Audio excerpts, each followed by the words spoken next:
de frango ou da carne de fato branca, né? Teoricamente nos favorece num contexto de aumento de mercado e aumento de exploração. E o Brasil, né, pensando num contexto de exportação e de produção e consumo dessa carne, né, da avicultura de corte, de fato, tem grande expressão no mercado, né, tanto nacional quanto internacional. Então, pensando nesse contexto aí, né, ao longo dos anos aí, dos últimos 20 anos, porém, está entre os maiores exportadores, né, e entre os maiores produtores de carnes da avicultura de corte. Então, pensando nesse contexto, né, de carne de ave, de fato, de carne de frango, pensando nesse contexto, é importante que a gente saiba e tenha um pouco mais de características relacionadas à produção e manejo dessas aves de corte. Então, a sessão é a sessão 4.2, né, que nós temos uma aula ainda na semana que vem para terminar a sessão 4.3 e na outra semana fazer a avaliação oficial 2, né? Teoricamente, falando sobre esses conceitos de produção e manejo de aves de corte, nós precisamos entender algumas características. Então, para que nós tenhamos um funcionamento adequado, né, do sistema de criação de aves de corte, e aí pensando nisso, é claro e evidente que nós estamos falando, né, quando falamos em aves de corte, nós estamos falando aí de produção de frangos, né, em aviários, na maioria das vezes com um dimensionamento elevado, né, um dimensionamento alto e uma densidade de animais elevada, né? Então, 18 animais por metro quadrado, 17, 14, 12 animais por metro quadrado, pensando num contexto produtivo para a produção de carne, né? Então, esse funcionamento do sistema de frangos de corte, para que ele aconteça de fato e tenha uma possibilidade, um potencial de funcionamento e de geração de lucro, é necessário que se tenha alguns equipamentos, né, que favoreçam as características de desenvolvimento desses aviários de fato, né? E aí nós temos, então, equipamentos que vão trabalhar a manutenção da temperatura, né? E aí, teoricamente, pensando nesse contexto de temperatura, né, nós tratamos de poedeiras, né, de aves de postura de fato, e agora nós estamos falando de aves de corte, mas pensando na mesma característica. Então, existem temperaturas adequadas onde esses equipamentos eles precisam atuar, né? E teoricamente tratar e levar isso em consideração para que a gente consiga ter essa característica alcançada. Então, em regiões teoricamente onde você tem um inverno mais rigoroso, você vai ter que ter equipamentos de aquecimento, e em regiões onde você tem temperaturas superiores, né, no período de verão, por exemplo, aí você tem que trabalhar com refrigeração do local e estruturas para que favoreçam isso, né? Além de fornecer alimentação de acordo com as suas necessidades. Então, equipamentos que favoreçam a alimentação de acordo com as necessidades são os comedouros, os bebedouros, né? Que tem eles de várias características que vão fornecer essa característica com qualidade. Então, de fato, essa é uma das características de maior importância, pensando num contexto produtivo aí da avicultura de corte, né? Se a gente for pensar numa questão de temperatura, de conforto térmico de aves de acordo com a sua idade, né? Aí nós temos aí do 0 aos 56 dias, né, de criação, né? A umidade relativa e a relação dessa umidade com a temperatura relacionada ao conforto térmico, né? Então, teoricamente, é importante que nós tenhamos aí, levemos em consideração, né, a questão da umidade, que a gente tenha aí um conforto térmico das aves. Pensando nesse contexto, é que a gente vai estar entrando aí, então, com um aquecimento do local para tentar minimizar um frio, né, e um resfriamento do local para tentar auxiliar com relação a temperaturas mais elevadas do que os 33 graus, né? Então, teoricamente, são essas as características, e aí tem que levar em consideração os dias também, né, de alojamento dessas aves, para que se siga a risca e que não se tenha aí uma alteração com relação a essas temperaturas que vai desfavorecer tanto o desenvolvimento dessas aves quanto o potencial produtivo desses animais.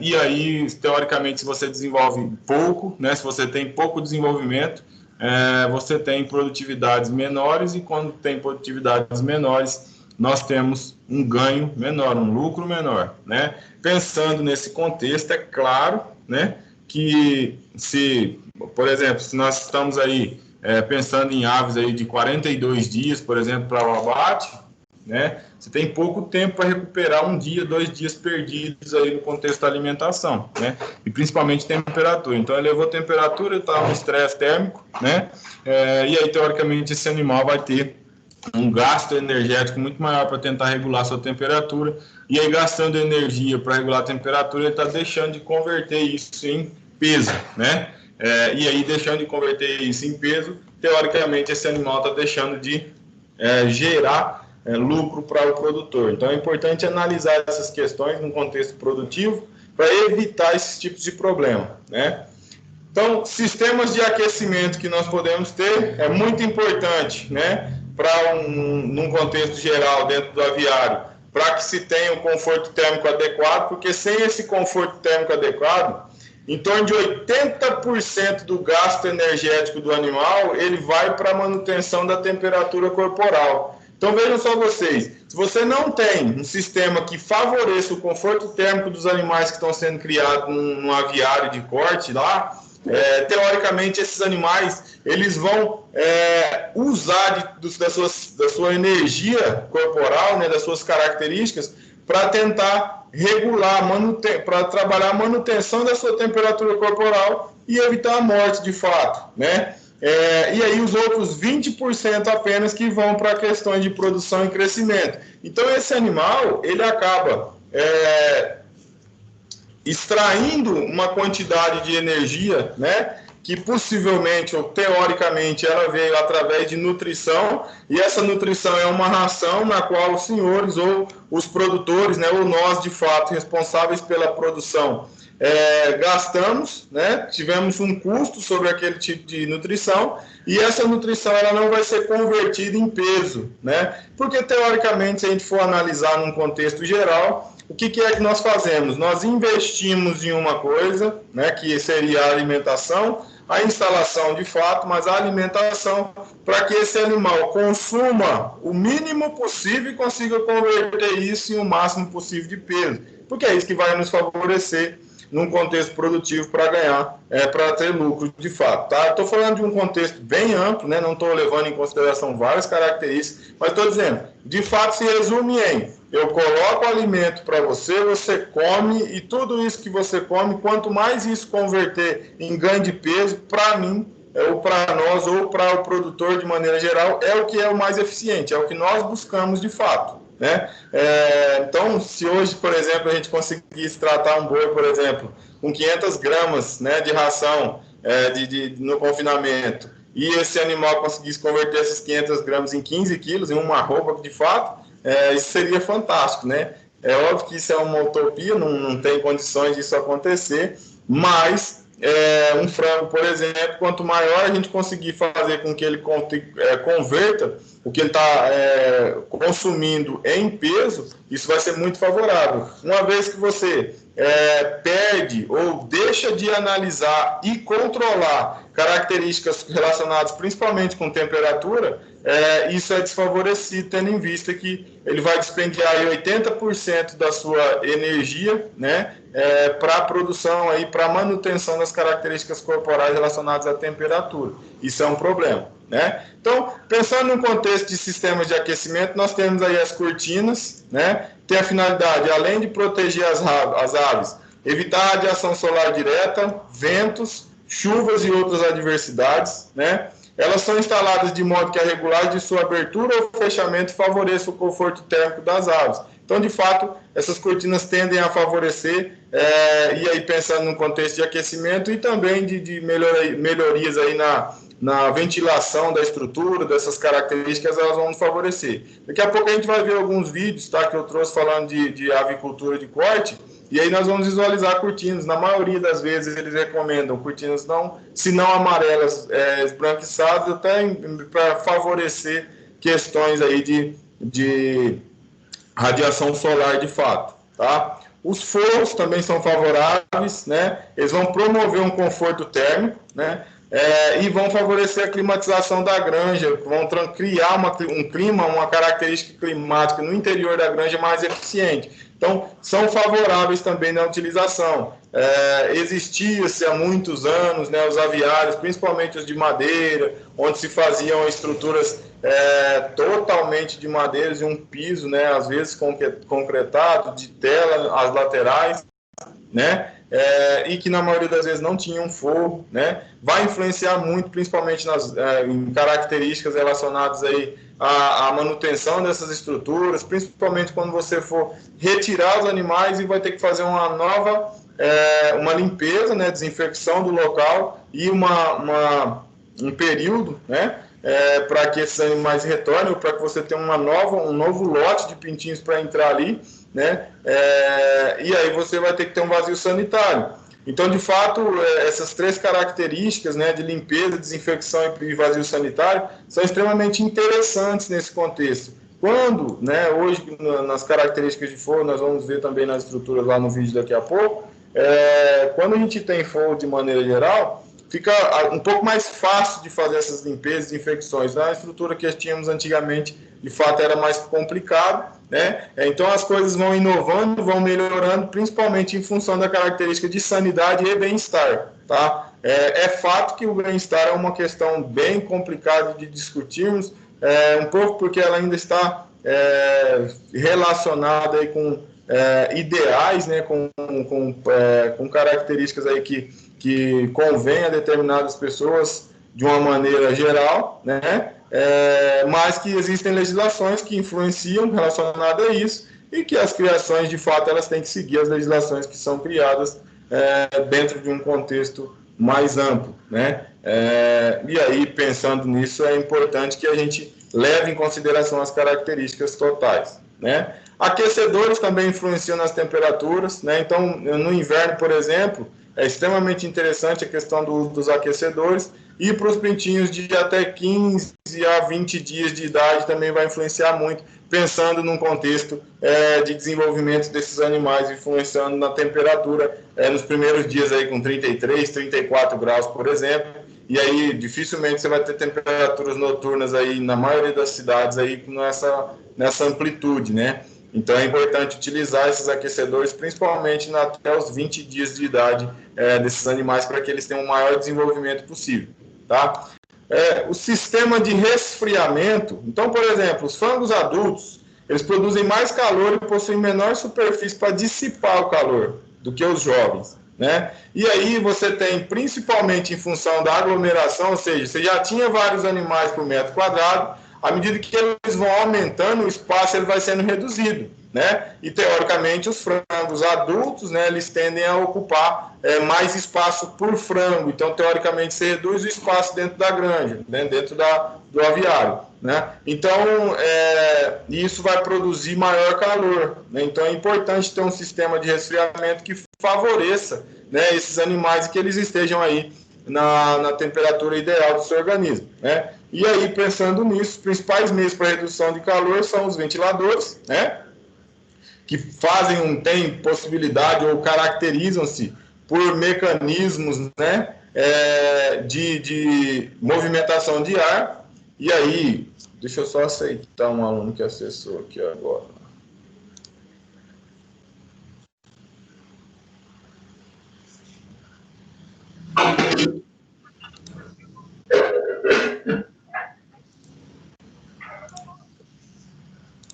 E aí, pensando nesse contexto dos ventiladores, né, é importante que eles façam essa movimentação de ar, né?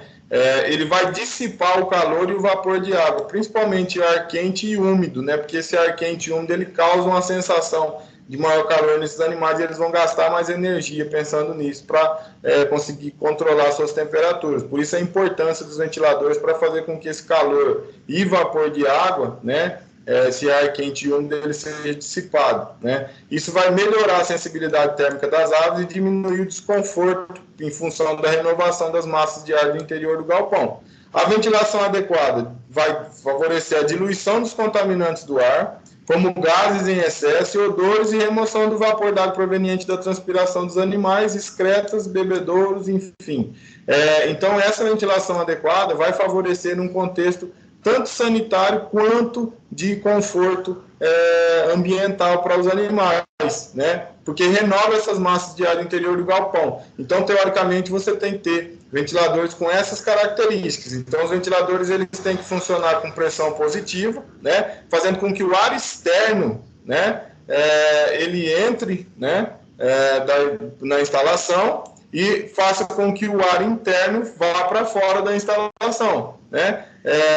E aí, teoricamente, você utiliza desses ventiladores aí a favor dos ventos dominantes, né? E em torno de 1,2 metros de distância do piso, que é o que geralmente vocês veem, a gente vai ver aí nos aviários de fato, mas existem vários outros sistemas aí relacionados a aquecimento e resfriamento da avicultura, que nós vamos ver daqui a pouco, principalmente com a evolução das tecnologias dessas características aí, tá? Exaustores, né, vão funcionar com a pressão negativa, forçando a saída do ar interno para o exterior pela formação de um vácuo parcial dentro da instalação. Isso vai gerar um gradiente de pressão estática que succiona o ar externo para dentro através de uma entrada de ar, né? As vantagens desse processo são a maior vida útil dos equipamentos e a uniformização da ventilação, economiza energia e maior controle de temperatura no galpão. Teoricamente, os exaustores, né, vão favorecer isso, principalmente relacionado à energia, mas na maioria das características dos aviários, de fato, a gente visualiza muita utilização dos ventiladores em si, tá? Nebulizadores, né, vão formar gotículas, como se fossem gotejadorzinhos, tá? Tem a mesma estrutura de um gotejador, mas filtros menores, né? E vão trabalhar sobre pressões maiores, né? Então, eles formam gotículas extremamente pequenas, né? E, teoricamente, isso vai promover uma evaporação mais rápida dessas gotas ao ar, aumentando a umidade, né? E aí podem trabalhar associado a ventiladores e aos exaustores, e favorece o resfriamento do aviário. Então, o nebulizador também é utilizado para essa característica, tá?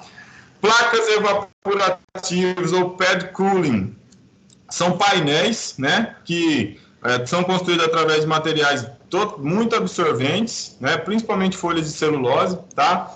Vão auxiliar a permeabilidade do meio pelo processo de evaporação, gerando ar úmido e fresco.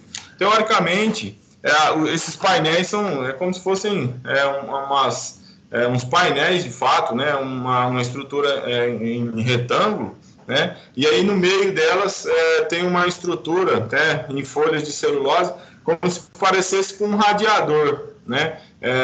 E aí no entremeio daquelas estruturas vai correr uma água, né? Teoricamente uma água com uma temperatura menor, né, mais inferior, e essa água, em função da forma como ela vai se deslocando naquela estrutura, né, e eu vou mostrar um pad cooling aí para vocês daqui a pouco, nós vamos conseguir favorecer a questão da umidade, né, gerar um ar úmido e mais fresco dentro da estrutura.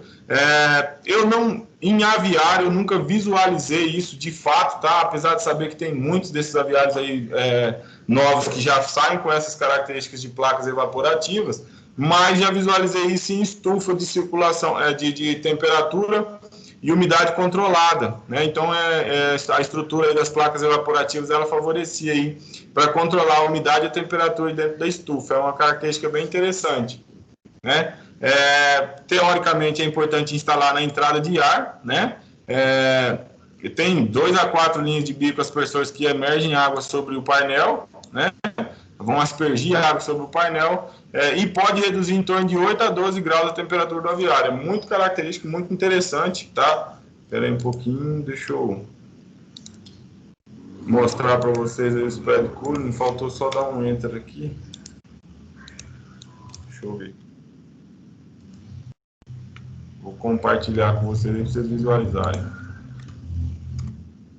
Aê, professor! Vai, não. Bora, ué.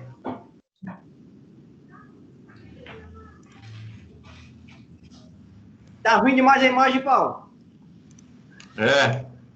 Essa é a internet aí. Não, eu acho que é a minha internet, porque não é possível.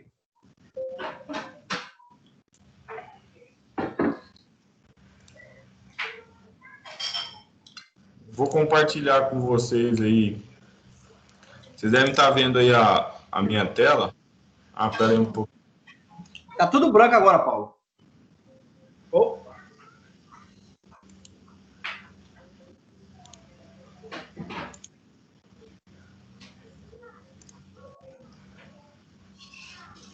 Quando vocês visualizarem aí um título aí falando de manutenção de placas evaporativas, vocês me avisam.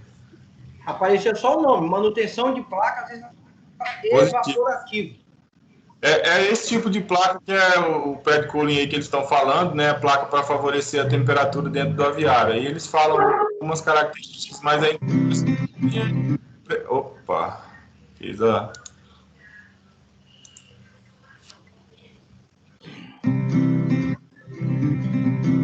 A importância do vídeo mais é para vocês verem. Para do estresse e aumenta a produtividade e mais. O objetivo é reduzir pelo menos em 5 painéis de evaporação. O objetivo dos painéis de evaporação é reduzir pelo menos em 5 graus a temperatura de ar interna dos galpões. Existe um fator que pode interferir no funcionamento das placas e de... Se vocês perceberem, lá no fundo são as placas, tá bem aqui na lateral, na parede do aviário, né? Tem até um cano aqui de contenção de água. Se vocês perceberem, tá descendo água aqui sobre as placas, ó. Ele fala que tem alguns... climatizador, né, Paulo? Lógico. Positivo. Mesma coisa no radiador. Função de resfriamento, né? E aí ele faz essa mesma característica no ambiente interno, né, de um aviário. Vocês perceberem aqui tem um aviário mais na parte superior lá que tem a mesma característica de placa, ó, evaporativa, tá? E aí, teoricamente, para um entendimento maior, né, na situação que nós vivemos aí de pandemia, né, sem poder visitar de fato uma estrutura, né, é interessante que a gente visualize. Por isso eu coloco os vídeos aí para vocês terem uma visualização. Até porque talvez, se a gente fosse em uma área aí de produção, né, de água, teoricamente não são em todas as propriedades que tem essas placas. Então, talvez é até interessante visualizar no vídeo aqui.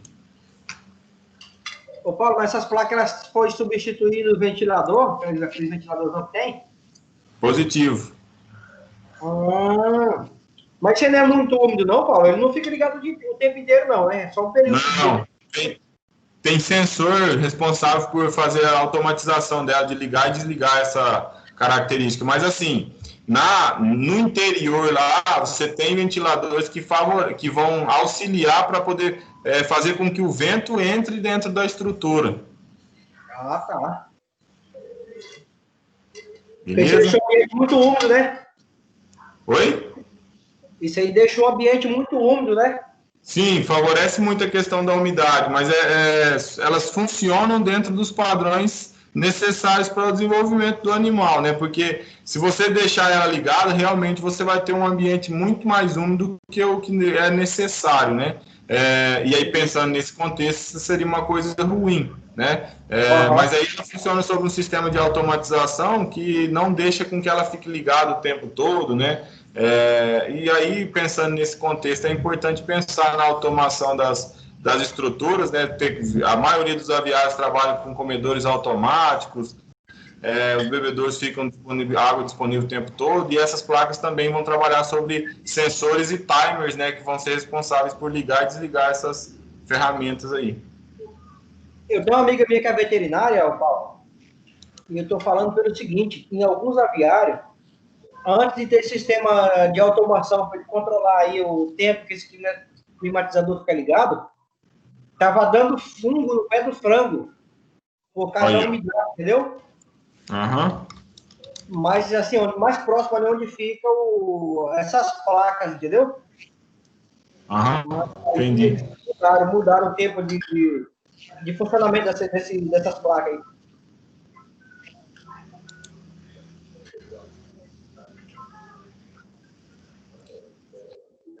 Vou ver se eu consigo mostrar para vocês aqui. o funcionamento da placa. Queria achar um da parte interna. É uma colmeia isso aí, né? É, bem parecido.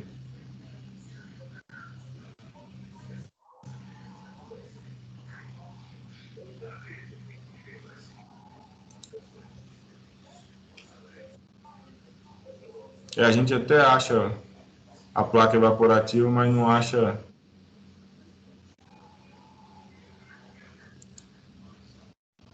Você acha até vários modelos aqui, mas não acha a estrutura funcionando interna. Aqui, ó, vou mostrar aqui para vocês, vocês vão conseguir visualizar.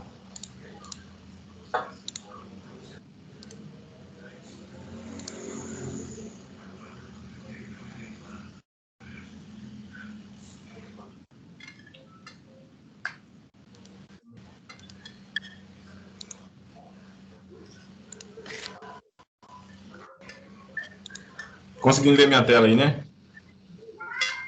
Tá tudo escuro, só o PS aí a marca. Tô vendo um aviário aqui. Agora apareceu. Ele vai mostrar a estrutura. Se vocês visualizarem, tá vendo? Tem ventilador aqui na parte mais externa. Tá aparecendo um aviário bem aqui no cantinho direito assim, do vídeo. Tem os ventiladores, né? E aí, teoricamente, ele vai auxiliar para puxar o ar para passar nas placas. Aí ele vai mostrar aqui a estrutura.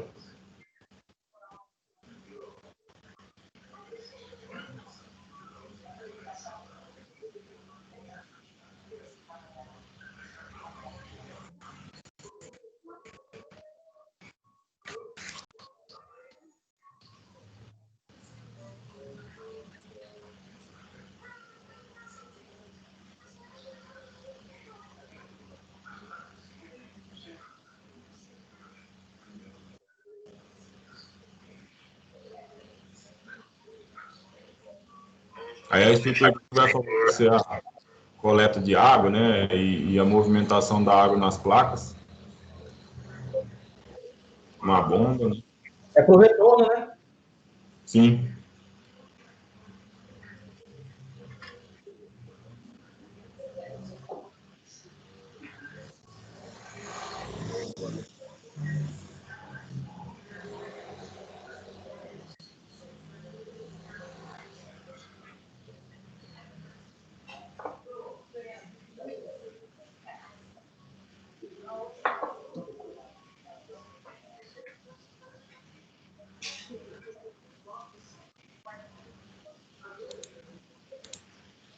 Ô Bruno, não tá saindo áudio, velho. Você tá conectado no Teams aí o áudio não sai. Ouça.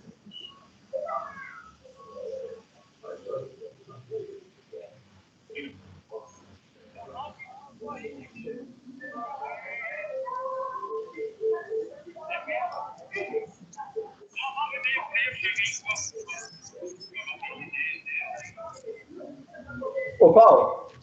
Oi?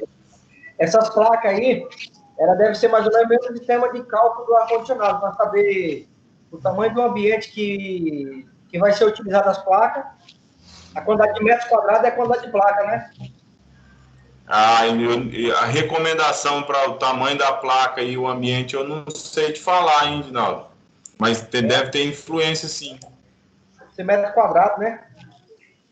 Porque ó, aí aqui ele está demonstrando que a gente tem um ar quente em função da água aqui, das características, semelhante ao radiador mesmo, né? E da movimentação do ar, os ventiladores eles favorecem com que o ar entre, né? Você retira o ar aqui interno, né? Que está um ar contaminado, manda o ar para fora e você tem um ar novo, com umidade e a temperatura reduzida dentro do aviário, né?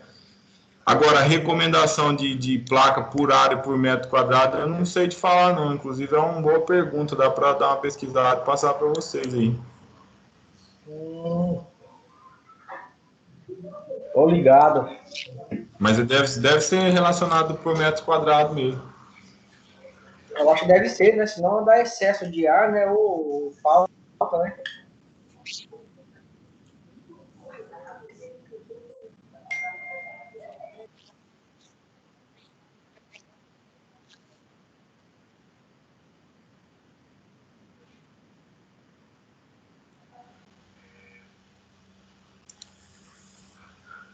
Estão vendo a aula aí, né? De novo.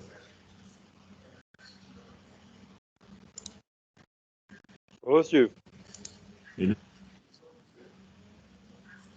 Então, ó, um terceiro fator interessante para o funcionamento ideal lá do desenvolvimento da avicultura de corte é o sistema de fornecimento de água. Então, é importante monitorar desde o início, tá? A partir do momento que os pintinhos chegaram na granja ou no aviário, é de fato importante monitorar tanto quantidade quanto qualidade. Pensando nisso, né? E sempre pensando no contexto de planejamento, é importante que mesmo antes desses animais venham, você já tenha um entendimento de que as características relacionadas à água, alimentação, ventilação, todas as características que influenciam o ambiente desse animal dentro lá do aviário, é importante que elas já estejam, né, todas preparadas, pensando no contexto de planejamento. Porque se a gente não se planeja e não leva isso em consideração, teoricamente, nós vamos ter aí uma possibilidade de chegar aí, os pintinhos chegarem na sua granja e você não está preparado para receber esses animais. E aí, pensando nesse contexto, pode acontecer, né, de você ter, por exemplo, aí uma não disponibilidade de água ou os comedouros estarem com algum problema de fornecimento, né, um motor quebrado, por exemplo, queimado, estragado, e você não está preparado para essa característica. E pensando num contexto de avicultura de corte, os 7 primeiros dias são os dias essenciais relacionados aí ao desenvolvimento desses animais. Então, você não pode perder nada nesse período, né? Então, e existe uma relação entre o consumo de água e de ração. Isso pode comprometer o desempenho das aves se você não tiver água de qualidade e em quantidade disponível para esses animais. Então, é importante levar em consideração as características dos bebedouros e que essa água esteja com qualidade. Pensando nisso, é importante, né, pensar em quais tipos de bebedouro você vai ter, né? Aí a gente tem os bebedouros tipo copo de pressão, né, geralmente utilizados em gaiolas pequenas, né, em gaiolas e em criações pequenas. Galpões experimentais, pela sua simplicidade, sendo recomendado de 8 a 12 aves por bebedouro, né? Então, essa recomendação é importante seguir, uma vez que o animal ele vai encostar no bebedouro, né? Vai ter aqui uma deposição de água, né? Em função da pressão, né? Encostou, a água vai ser despejada aqui e o animal vai conseguir consumir, né? E a recomendação é de 8 a 12 aves por bebedouro, geralmente utilizado esse tipo de bebedouro aí em criações mais pequenas, quando se cria em gaiola para manutenção e a caracterização aí, a fornecimento de água para esses animais, né? O tipo pendular, né, acho que vocês devem ter visto desse aqui já, a maioria das pessoas aí que criam um franguinho em casa sempre tem desses bebedouros aí, né? Permite o acesso à água de maneira confortável para as aves, devido ao formato arredondado e a borda lateral, devendo disponibilizar uma lâmina de água que permita às aves beberem a quantidade desejada, né? Utilizado tanto na fase inicial quanto na fase de crescimento, atendendo de 70 a 80 aves até. Tá? Então, é um bebedouro que possui essas características aí, favorece, né? Tem que tomar bastante cuidado com essa molinha aqui, tá? E com a mangueirinha que vai aqui dentro, se você desloca essa mangueira, ela não enche aqui mais o bebedouro, né? E se isso aqui tiver mal regulado, tá? Essa regulagem aqui nessa molinha aqui, teoricamente, você vai ter um fornecimento de água, ou não vai ter um fornecimento, ou pode ser que você tenha água em excesso, né? E aí caindo sobre a cama e você vai ter aí pode ter problemas aí com relação ao excesso de água na cama lá do seu aviário, tá? Esses bebedouros também tem que estar bem regulados no contexto de nível, se eles estiverem desnivelados, pode correr a chance deles derramarem aqui, tá? Então tem que levar em consideração essas características também. Tem bebedouros também do tipo nipple, né, que proporciona a melhor qualidade, uma menor contaminação, melhor regulagem de vazão da água, de acordo com a necessidade das aves por fase de criação.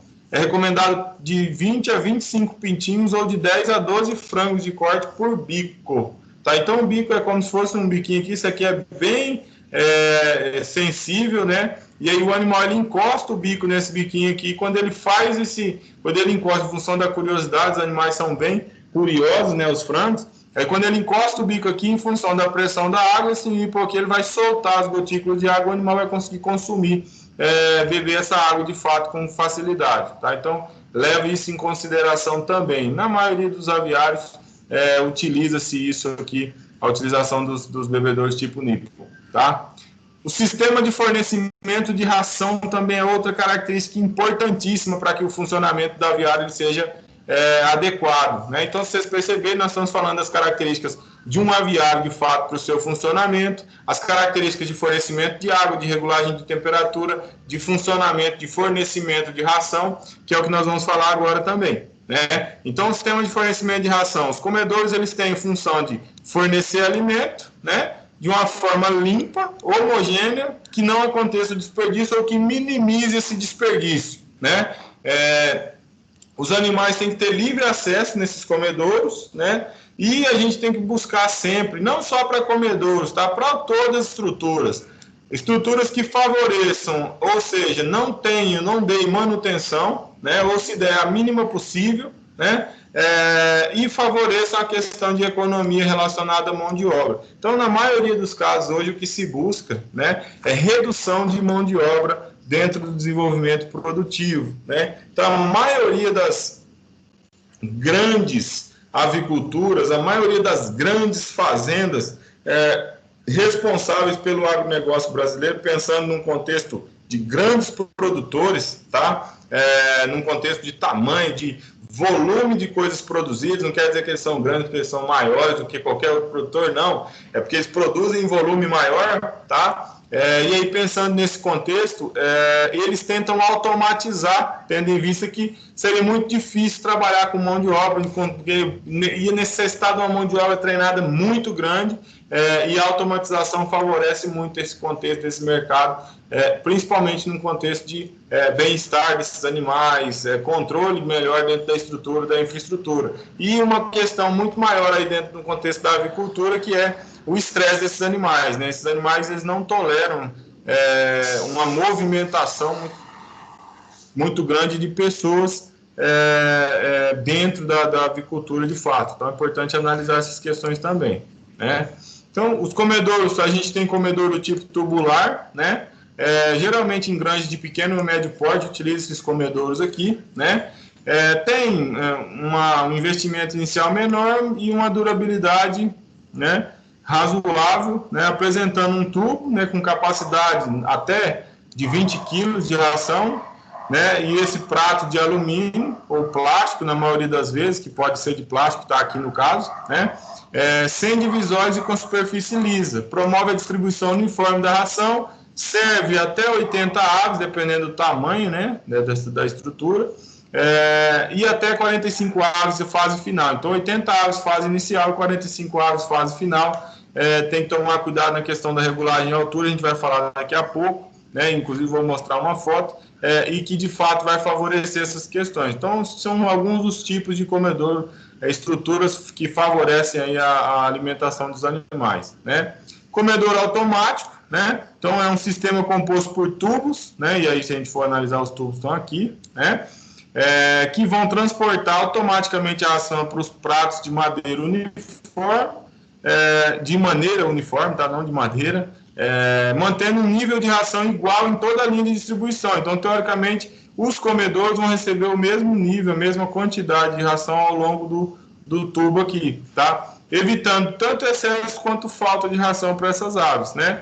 Reduz mão de obra, é um favorecimento, vai fornecer uma ração padronizada, reduz estresse dessas aves, até por causa da movimentação de pessoas aqui dentro, e vai estimular o consumo, porque ao longo do tempo ele vai fornecer ração continuamente, né? Por causa dessa reposição constante é que ele estimula esse consumo. Isso é extremamente interessante. É claro e evidente que o investimento para se colocar um comedor com essas características é um pouco maior, e aí você tem que fazer uma análise, né, da sua estrutura, das suas características, para saber se você está no nível de desenvolver, de colocar uma estrutura com essas características, né?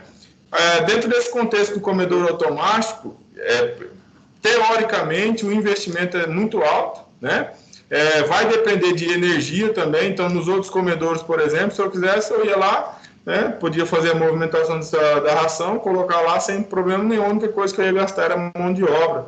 E aí, teoricamente, às vezes eu até brinco, né? Tá mais fácil faltar mão de obra do que faltar energia, né? É óbvio, né, que dependendo das características e das regiões, é importante lembrar disso. Então, não adianta fazer um aviário em uma região que você não tem energia e você quer colocar um comedor automático, a não ser que você coloque placa solar, que você tenha desenvolvido aí uma usinazinha, ou que você tenha um motor, um gerador elétrico que vai favorecer isso, né? Do contrário, é importante que você analise essas questões para saber que tipo de comedor você vai utilizar. Por isso que eu sempre digo, o planejamento da sua atividade é o que vai fazer, é o que vai diferenciar você de uma pessoa que vai ter sucesso ou uma pessoa que vai ter que, infelizmente, abandonar a atividade ao longo dos anos, né? Porque se você não faz esse planejamento anterior, na hora que chega no momento lá, você fala, nossa, eu tenho os comedores automáticos, mas eu esqueci que tinha que ter energia agora, né? E aí agora você perdeu o investimento na estrutura, né? Então é importante pensar nessas questões, tá? É claro, né, gente, que na maioria dos casos a gente não vai ter esse tipo de coisa, mas assim, eu sempre digo, né? Nunca diga nunca, porque nós vemos muita coisa acontecer errada ao longo do contexto produtivo aí, né? Principalmente em grandes propriedades, né? Uma coisa que eu falo bastante para vocês, as pessoas não fazem análise de solo em algumas regiões, né? Que é uma coisa assim, acho que é prioritário, deveria ser feito em todas as atividades, e tem muitos produtores aí que nem análise de solo fazem, joga baseado numa média aí de 4, 5, 6 anos atrás, né? E aí querem ter um controle, uma produtividade que vá conseguir ganhar, ter lucro futuramente, né? Então, são características que precisam ser analisadas. Importante analisar isso, pensar e lembrar sempre, né? Pensando nesse contexto do comedor automático, o número de aves por prato ele não deve ultrapassar de 45 a 55 aves, né? Pensando na fase inicial, tá? E de 30 a 45 frangos na fase final, tá? Então, lembrar então desse volume de animais aí por prato. Bom, pensando nesse contexto, pode falar. Eu tenho um amigo que eles têm um aviário de 200 metros e um de 150 metros. Os dois são automáticos, tanto a ração quanto a água. A água é NIP e esse último comedor que o professor mostrou, que é o automatizado, ele tem uma mola dentro. Sim, é tipo uma mola dentro do tubo. Aí, quando está na fase inicial, que ele recém recebe, eu não lembro até qual idade, ele tem esses comedor manual. Sim. Eles colocam lá, que divide o aviário, diminui o tamanho, para esse pintainho não ficar caminhando para lá e para cá, não ter tanta movimentação, eles ficar mais perto, facilitar, manter a temperatura e tal. E todo dia, 2 ou 3 vezes, eles vão lá e completam esse comedor manual. Depois que abre todo o aviário, daí tira. Fica positivo. Só no automático. E daí já dá.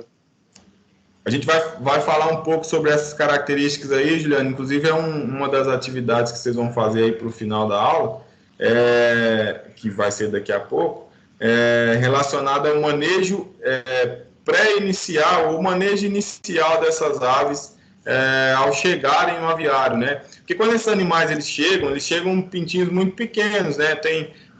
Acabam de sair da casca, né? Do ovo, de fato. E aí, quando isso acontece, eles têm uma sensibilidade muito grande, principalmente à mudança de temperatura. Então, na maioria das vezes, aí vai depender da estrutura do aviário, né, e das suas características. Realmente, ou se divide o aviário em pedaços menores, em porções menores, ou se utiliza de campânulas que favorecem o aquecimento, ou se faz aí estruturas que favoreçam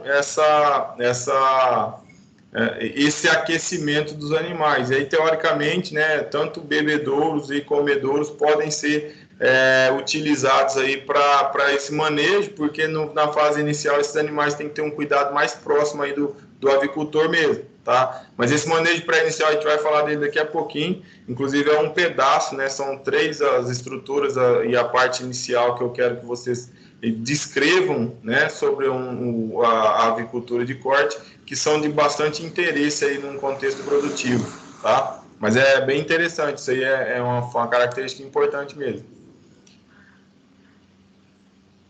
Bom, pensando no contexto de preparo das instalações, né, quando nós vamos receber um novo lote de frangos, é importante que esses animais eles entrem em contato com um ambiente totalmente, tá, planejado, que tenham condições climáticas da região sendo analisadas, que tenham uma ambiência favorável, tá?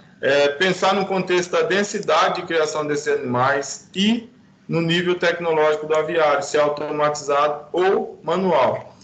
Eu fiquei até preocupado aí, preocupado não, fiquei interessado, na verdade, quando o Juliano começou a falar, eu achei que você ia falar, Juliano, que ele tinha a estrutura automatizada e em algum momento faltou energia por, sei lá, 5 dias, né?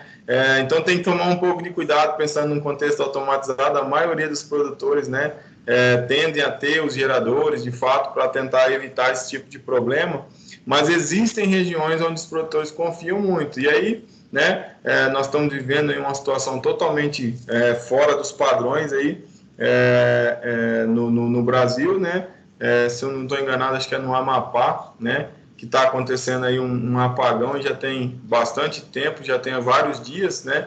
Se a gente for pensar num contexto produtivo, imagine os locais, né? Onde tem lá, né, por exemplo, setores e locais produtivos da cadeia produtiva que utilizam de características automatizadas e precisam da energia, né? Nós temos várias pessoas lá, vários empresários que já perderam várias coisas em função da falta de energia, e aí se a gente for pensar no contexto produtivo, nesse fato, se você não perde produto em relação à energia, você está podendo aumentar seu custo de produção, tendo em vista o preço, né, do diesel, da gasolina, do álcool, de fato, dos combustíveis, e o quanto você vai gastar com isso para que você consiga manter, se você tem um gerador. Se você não tem um gerador, teoricamente você correu um risco, estão correndo muito risco de perder os animais, né, de fato. Então tem que tomar bastante cuidado. É óbvio que a gente não prevê quando é que vai acontecer essas coisas, mas é importante estar prevenido, né? Então é importante ter aí um plano B sempre para evitar problemas, se que ele vai acontecer. Pode ser que não aconteça nunca, mas é importante estar com ele sempre em mãos, né? Eu sempre digo, né? Eu não vou fazer seguro porque eu não vou bater. A gente não sabe quando é que vai acontecer o problema, né? Então é importante estar assegurado, porque se acontecer alguma coisa, você tem menos dor de cabeça, tem menos problema, né? Então é importante caracterizar isso. Achei que quando você foi falar aí sobre o aviário, você fosse falar de um problema que talvez pudesse ter acontecido com algum colega seu. Aqui em Tangará eu já vi pessoas falarem, né, mas era na época dos ventiladores, faltou energia, aumentou a temperatura, e os animais morreram, enfim. A gente tem uma facilidade de mortalidade desses animais muito grande. Acho que eu já contei para vocês. Pode falar, Juliano. Há uns anos atrás, faz uns 8 anos, que eu sou de Santa Catarina. Teve uma empresa que tinha aviário, tinha batedor, tinha um monte de coisas lá na minha região, e a empresa faliu. Do dia para a noite faliu, quebrou, fechou tudo. Nossa. Aí tinha muita gente que tinha vindo aí com um dia, com 10 dias, com frango pronto, nem vieram mais buscar, não tinha mais comida para dar. E daí, gente lá que tinha aviário de 200 por 14, 2, 3 aviários assim, não tinha o que fazer, não tinha mais para quem vender, não tem como vender para uma outra empresa, contrato, né? E eles estavam vendendo por um preço bem barato para vizinho, para quem quisesse lá buscar, porque estavam morrendo.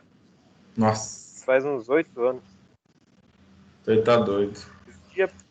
E aí nesse caso, a coisa fechou. Nesse caso é uma problemática muito grande, né? Porque a gente acaba não tendo uma saída, né? Quando eu digo um problema de energia, é uma coisa que você já pega um gerador, você consegue até resolver. Agora, já pensou a JBS acordar e falar que não vai mexer mais com os frangos, que tem no mercado, e a pessoa tem que se virar? Na nossa região é uma região muito produtora, né? A gente é forte na produção de carne de frango, e aí, teoricamente, vai ter um baque muito grande na região, né? E aí, pensando no contexto produtivo, é complicado. Eu tenho uma história da época da escola agrícola ainda. A gente estava... Passou um carro barulhento aqui. A gente estava aprendendo trabalhar a parte da agricultura de corte, né? Tinha agricultura... Tem uma mecânica do lado aí, né? Passou um cidadão aqui barulhento aqui. A gente estava aprendendo num contexto produtivo da agricultura, tanto de corte quanto de postura. Lá dentro da escola a gente tinha agricultura, mas fomos fazer uma visita técnica, né? E aí fomos num produtor, ele todo contente, avisando, mostrando como é que era e tal, e a gente estava uns 40 alunos, mais ou menos.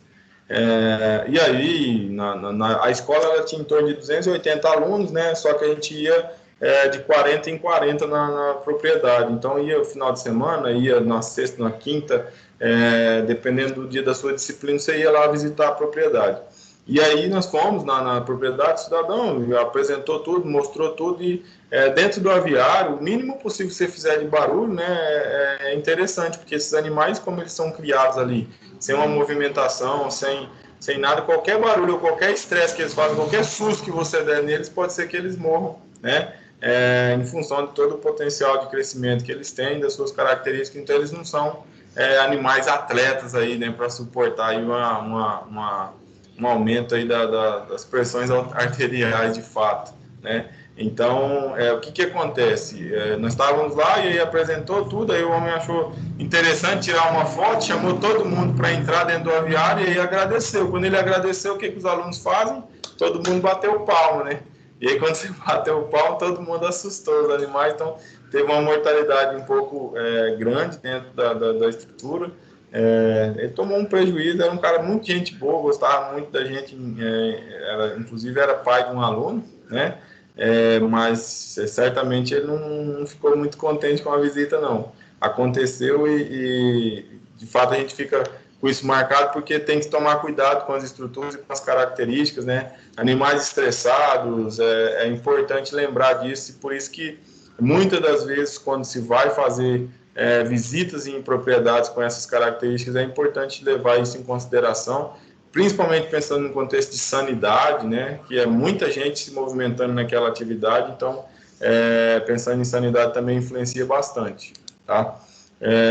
E aí, né, nesse contexto de preparo das instalações, né, nós precisamos levar em consideração a limpeza, a desinfecção e o vazio sanitário das instalações, né? Então, a limpeza, teoricamente, né, seria a primeira limpeza a seco, né, da mesma forma como se fez lá na avicultura de corte, né, tirar todas as estruturas, né, secas, a matéria orgânica presente, tudo mais, e aí fazer a desinfecção com água clorada, com hipoclorito, e tentar fazer essas características do máximo possível para evitar que se deixe material orgânico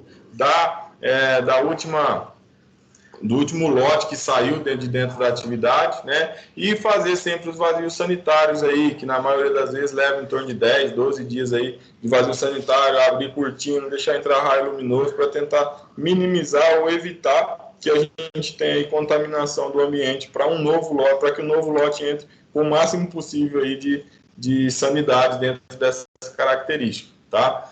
Bom, pensando no contexto aí do manejo pré-alojamento, então quando esses animais eles chegam na granja de fato, é importante que a gente utilize círculos de proteção, iluminação e cama para o aviário, né? Que tipo de cama, como funciona, quais são as suas características, quais são as iluminações ideais, como a iluminação,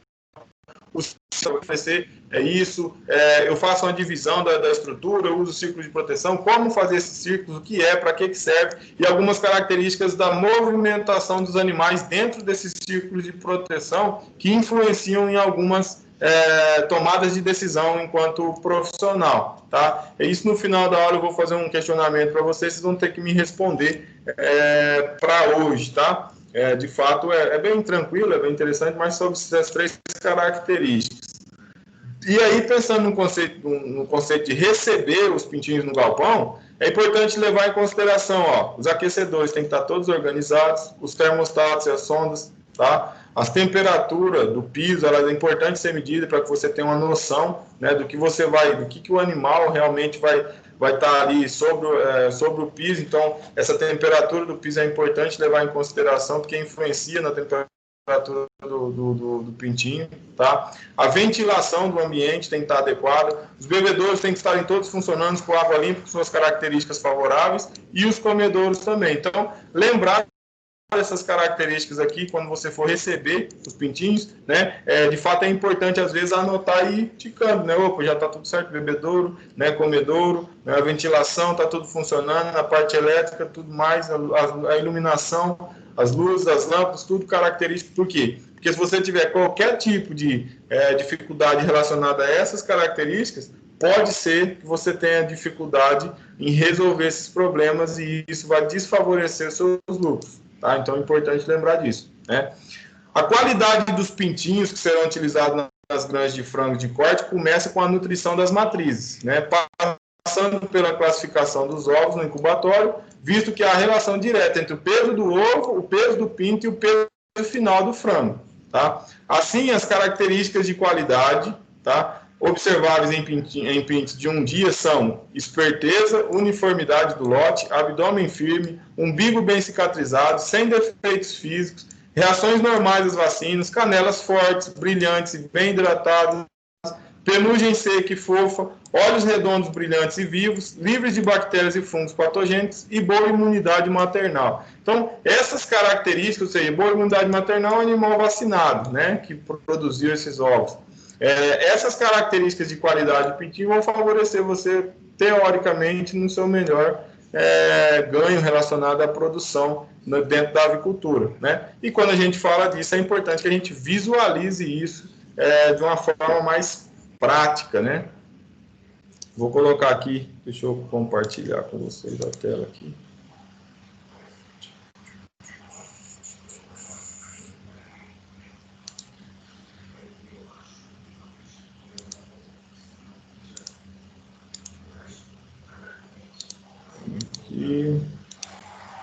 Eu fui várias vezes nessa casa do meu amigo e às vezes recém-recebidos, então era até bonito de ver que dependendo do tratamento que ele recebia, o pintinho vinha tudo rosa, uns vinha azul. Isso aí geralmente são as vacinas que é feita por aspersão, Juliano. Aí geralmente a vacina de bronquite, por exemplo, vai mostrar uma aqui, eu acho que ela é meio esverdeada. Aí muda, os pintinhos vêm todos marcados mesmo, porque ela é feita por aspersão. Agora o pessoal já tem feito até vacina do ovo, tá? Inclusive, acho que nesse vídeo aqui que vai mostrar. Se não for nesse, tem vídeos aí. Para uma doença, né? É bem interessante. Vocês estão vendo o vídeo aí e escutando o som? Tá falhando, mas tá. Minha internet tá muito rica. Beleza.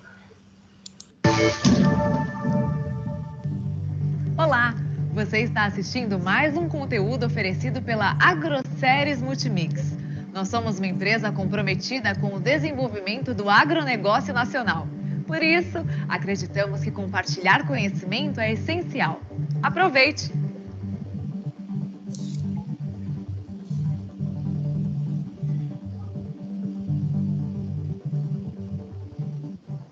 Pessoal, meu nome é Everson Ferreira, trabalho na Agroceres Multimix, como CTC, na região do Rio Grande do Sul e Santa Catarina. E vamos falar hoje sobre aspectos práticos em relação à avaliação de qualidade de pintos nas granjas de matrizes, frango de corte e também nas granjas de postura comercial. Os fatores que podem afetar o desenvolvimento precoce do pintinho têm despertado profundo interesse atualmente em virtude do tempo da redução da idade de abate desses frangos e também da qualidade solicitada para as matrizes. Então, quanto mais a gente agir de forma precoce no momento do alojamento, melhores os resultados no final. Então, por isso, a avaliação da qualidade do pintinho tem a sua importância no momento do recebimento desses na granja. A incubação, não só na granja, mas também no incubatório. O incubatório hoje ele faz essa análise, né, da qualidade de um modo muito subjetivo e para avaliação do processo operacional deles. A nossa ideia é padronizar isso nas granjas de matrizes de frango de corte.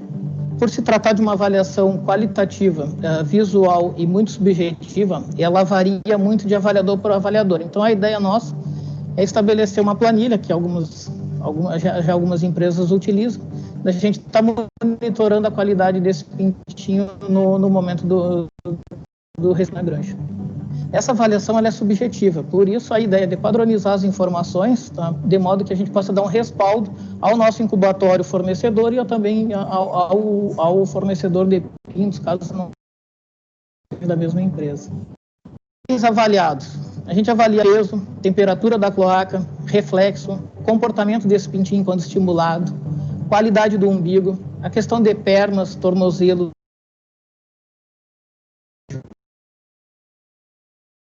e deformidades apresentadas por eles. Qual o procedimento? Acompanhar o recebimento da carga de pinto na granja, fazer o registro da temperatura no caminhão, avaliar a quantidade de caixas descarregadas e a sua distribuição dentro do aviário, conferir o número de aves por caixa e o número de caixas, como falei, proceder à avaliação de no mínimo 20 pintinhos por aviário. Quanto à avaliação de reflexo, a observação da intensidade de resposta do pintinho quando estimulado define-se o nível de atividade e a questão de estar saudável ou não. A gente avalia a dispersão nas caixas, movimento de dedo ao bater na bandeja e teste de costa, que é o tempo de reação da virada dele ao ser colocado de costa, que deve ficar entre 3 segundos.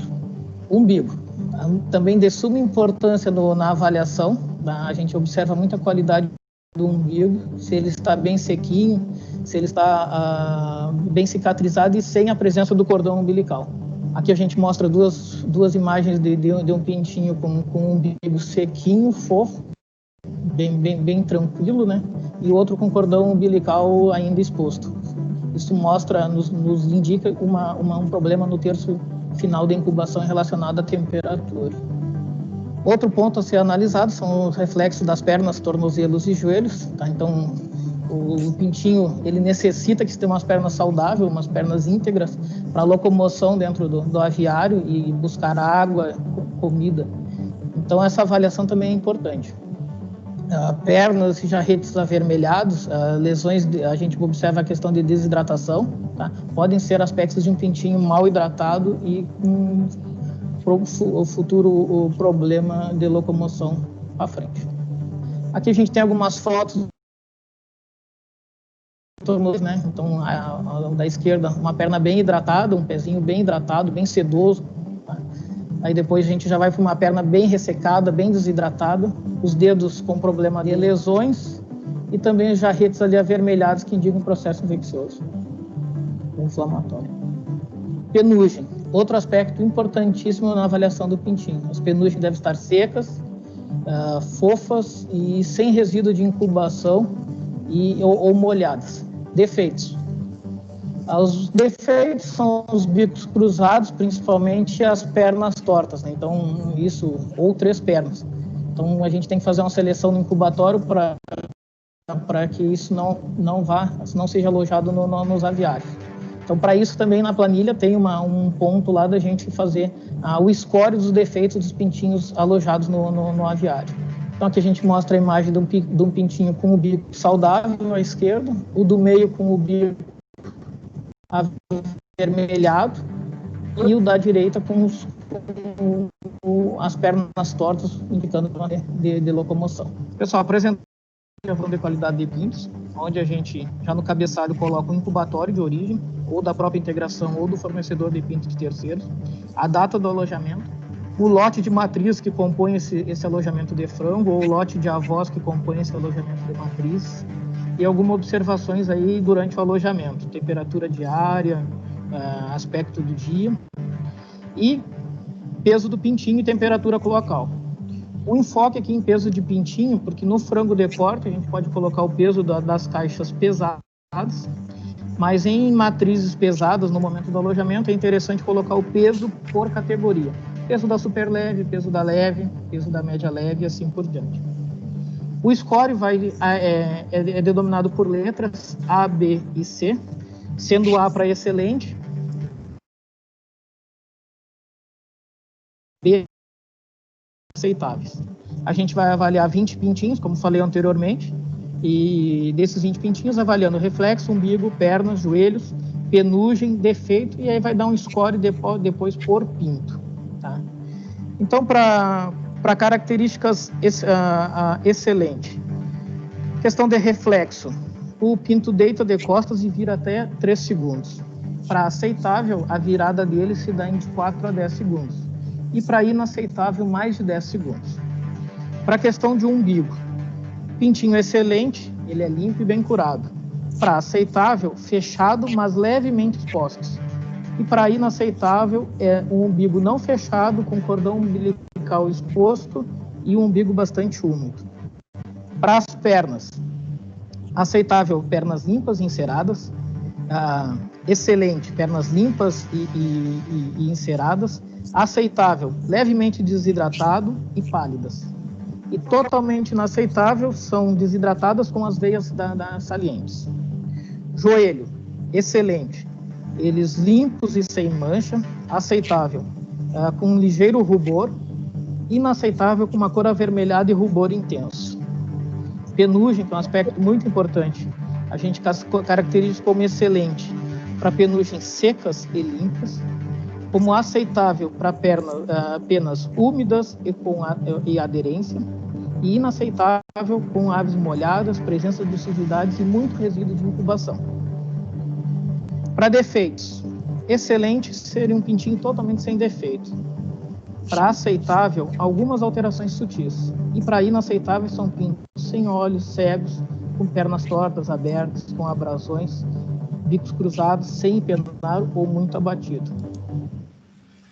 Bom, então pensando nesse contexto aí, né, essa parte da avaliação, acho que é uma parte extremamente importante, né, pensando no contexto produtivo desses animais, tendo em vista que se você não faz esse tipo de avaliação, né, você corre um risco muito grande de ter problema futuro, né, relacionado ao desenvolvimento desses animais, né.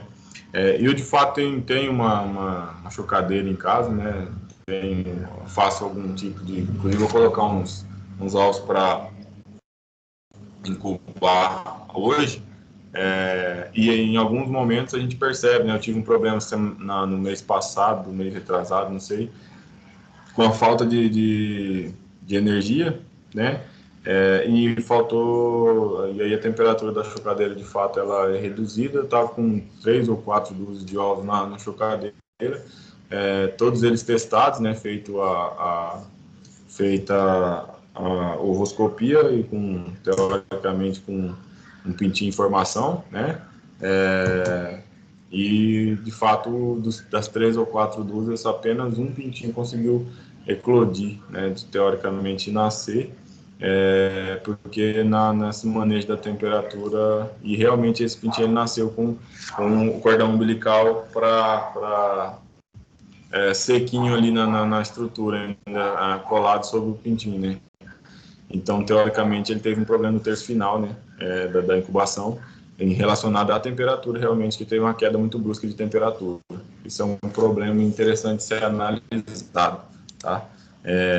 Às vezes a gente tem as coisas acontecendo e a gente não tira foto, deveria fazer esse tipo de manejo, né? Às vezes a gente passa e a gente não percebe. Alguém falou aí? Alguém queria falar? Eu.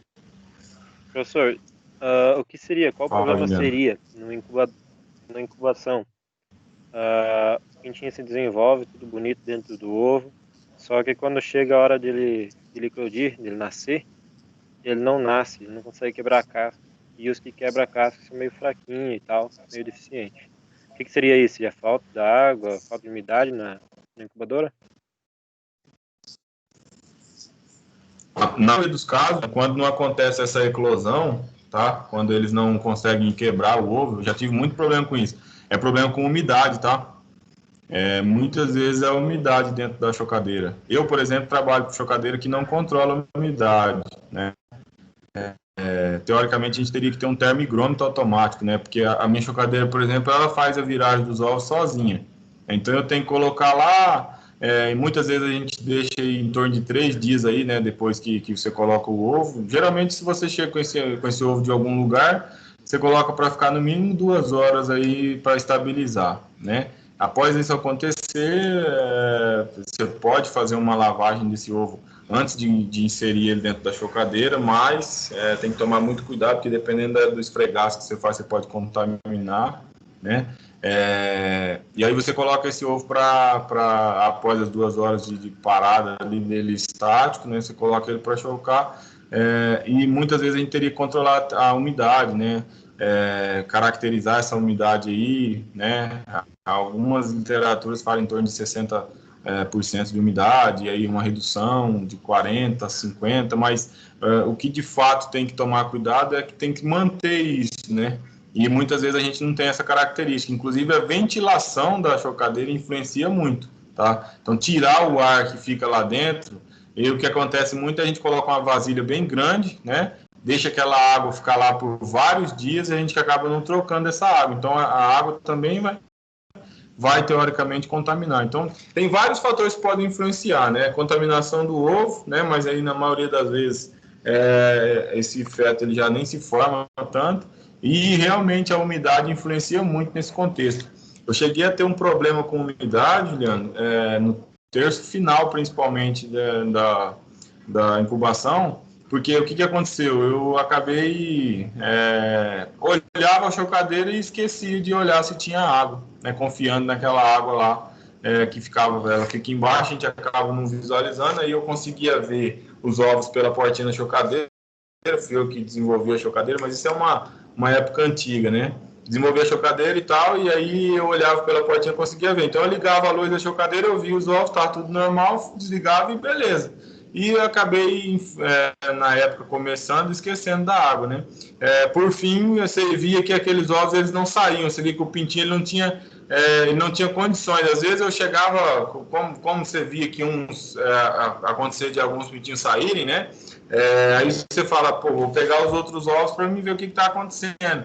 E aí você colocava a próxima ovelha assim, realmente o pintinho estava vivo lá, querendo eclodir, né? Querendo quebrar a casca do ovo, mas não conseguia.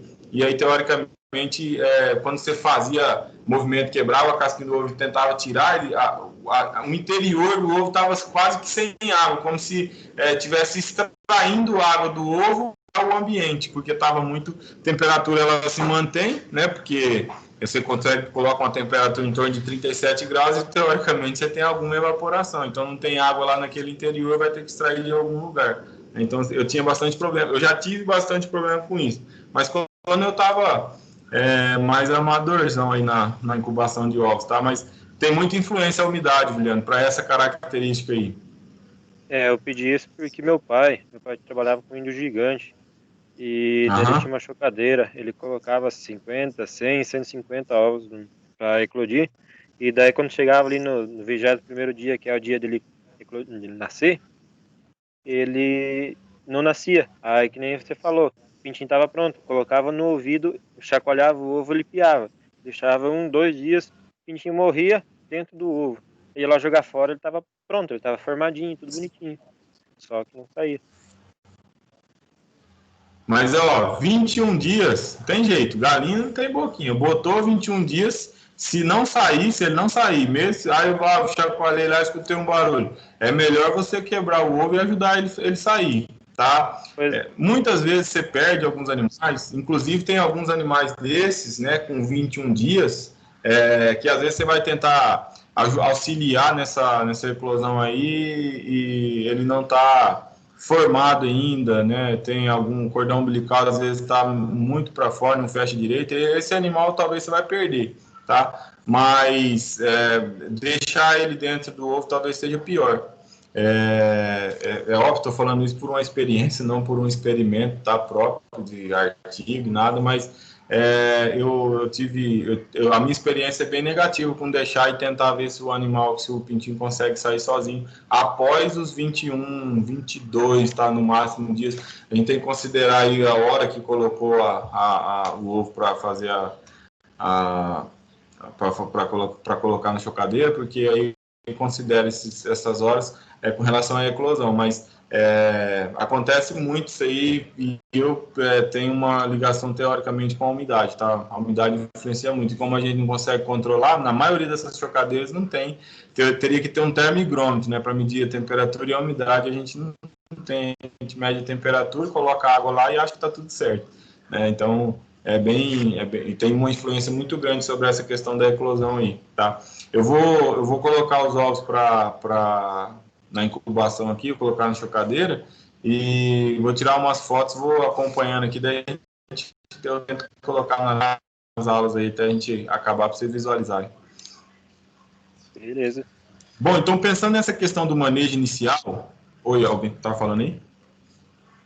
Não, só respondi, beleza. Ah, beleza. Pensando nessa questão do manejo inicial, é fundamental para o desempenho zootécnico dos animais. Então, a gente acabou de ver, né, que é extremamente fundamental mesmo, tem uma importância muito grande, e é importante que a gente leve isso em consideração, né, para que a gente tenha um animal aí no futuro, né, a partir dos 42, 43, 45, 48, 50 dias, um animal que chegue num ganho de peso, com um peso favorável e que consiga aí gerar lucro para o produtor, né? O manejo da fase de crescimento e final, né, ele tem que garantir a uniformidade do plantel e tem que estar garantindo aí também um controle ambiental do aviário. Então, pensando na fase inicial, você tem que levar em consideração várias características, e na fase de crescimento e final, é importante garantir a uniformidade do plantel. Então, a alimentação tem que estar padrão, você tem que estar considerando que esses animais têm as mesmas características aí para desenvolvimento, para produção, né? Água e nutrição de qualidade disponíveis para os animais, e o programa de luz tem que ser eficiente. Então, assim como as poedeiras, os frangos, né,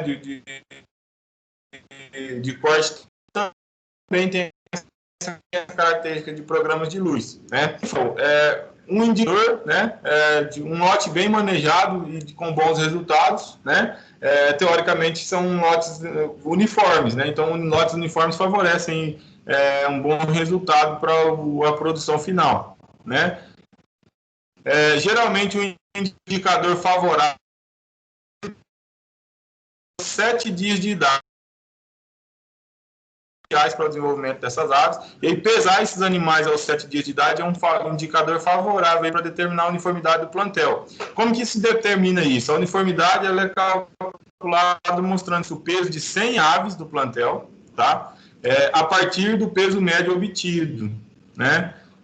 Conta-se o número de aves dentro do peso médio, tá? Então, incluindo 10% para mais ou 10% ou para menos. Então, teoricamente, leva-se em consideração o peso médio e coloca-se a porcentagem aí relacionada a desses animais. Então, se você tem aí dentro de 100 aves lá, um peso X, né? E aí você tem uma média que seja lá uma média Y, né? Você tem que somar mais 10 ou menos 10 nessa média, e todos os animais que estão dentro desse intervalo, você considera eles. Vamos supor que tenha 86 animais com essas características, os demais estão a peso inferior e peso superior. Então, você tem 86% de uniformidade do seu plantel, tá? Quanto maior a uniformidade, melhor é a sua característica produtiva, melhor é o seu manejo, é um indicador de que o seu manejo está sendo bem realizado, tá? O controle ambiental também é outra característica extremamente interessante, né, dentro desse contexto, e pensando num contexto de conforto térmico, né, as instalações elas vão ter que circular o ar também nessa fase de desenvolvimento, que é o crescimento, né, e a fase final de desenvolvimento, né, tirando a umidade e o calor. Então vai manter, né, controlar ambientalmente as características da forma como foi inicialmente e continuando ao todo, né, e utilizar dos recursos e equipamentos estudados previamente para proporcionar aos animais temperatura, umidade, ventilação, assegurando o bem-estar dessas aves. Então, não pode deixar de fornecer as características desde o início da fase de desenvolvimento dos animais até o final do ciclo. Né? As características de umidade, temperatura, ventilação, o bem-estar animal ele deve permanecer ao longo de todo o ciclo produtivo desses animais, né?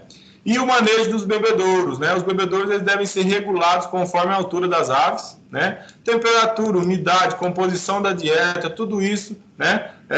Vai influenciar nessas características, né? A taxa de ganho de peso corporal, ela influencia a ingestão de água, sendo uma boa qualidade de água vital para a produção eficiente dos frangos de corte. Então, a água de qualidade, né, com características favoráveis, deve ser fornecida para que esses animais tenham o máximo desenvolvimento possível. E pensando nisso, é importantíssimo, tá, levar isso em consideração, né, pelo menos uma vez ao ano, fazer uma análise da qualidade da água que você utiliza para esses animais estarem consumindo aí, para ingerir. Tá? Então, pH, o teor de mineral que tem nessa água, o grau de contaminação microbiana, isso é extremamente importante, tá? Para um acompanhamento, ok? Então, se você não faz, é importante começar a pensar em fazer essa análise de água para você ter uma noção do que é que você está fornecendo para esses animais beberem aí, ok? Importantíssimo isso aí, tá?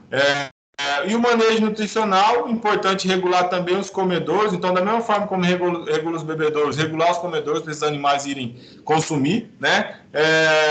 Os componentes nutricionais básicos para esses animais se desenvolverem é a água, os aminoácidos, a energia, as vitaminas e os sais minerais. Esses são os componentes principais para o desenvolvimento desses animais, pensando no contexto de manejo nutricional, né? É importante observar a qualidade dos ingredientes da nutrição, né, que você está fornecendo, a física da ação e a higiene, né, que vão afetar diretamente a atuação desses nutrientes básicos aí no contexto produtivo ou de alimentação e conversão alimentar, tá?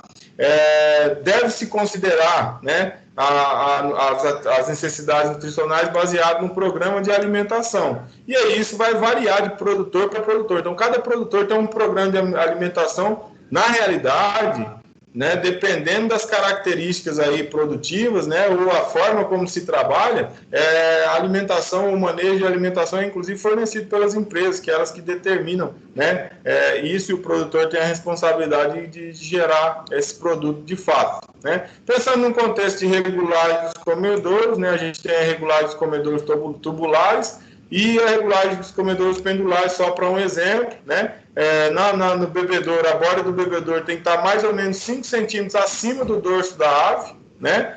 E, pensando num contexto geral, a borda do comedouro, então o comedouro ele tem que estar aí na altura do dorso. Então está aqui o dorso da ave, né? Isso é o comedouro, e aqui um pouquinho mais, né? Talvez uns 5 centímetros mais ou menos aí acima do dorso da ave, para que ela tenha aí o máximo de potencial para consumir água e ração, teoricamente, água no bebedouro e ração nos comedouros, né, para o seu máximo desenvolvimento, para que ela tenha aí um aproveitamento melhor dessas características, tá? A dieta apropriada tem que ser considerada, então, tanto a disponibilidade e o custo da matéria-prima, né, as características, se vai ser a separação dessas aves por sexo, como é que você vai criar isso, é macho, é fêmea que você está criando, né?